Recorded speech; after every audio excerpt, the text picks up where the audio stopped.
உங்க வாயிலிருந்து என்ன வார்த்தை வரணுமா? வார்த்தை வரணும்.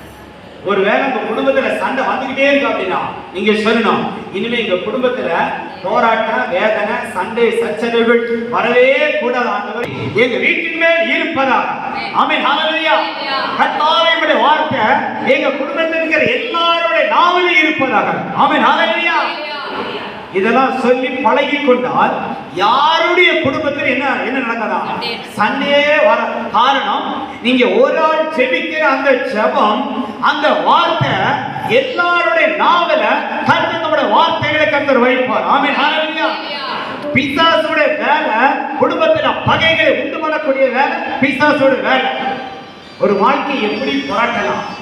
கொஞ்சம் செல்போனை மாத்தி, செல்போனை சைலண்ட். பிசாசுடைய வேலை ஒரு மனுஷனோட வாழ்க்கையை வேற மாதிரி மாற்றணும், அவனுக்கு அழிவை கொண்டு வரணும், அவனுக்கு வேதனையை கொண்டு வரணும். இது பிசாசுடைய பிளானாக இருக்கலாம். ஆனால் கர்த்தருடைய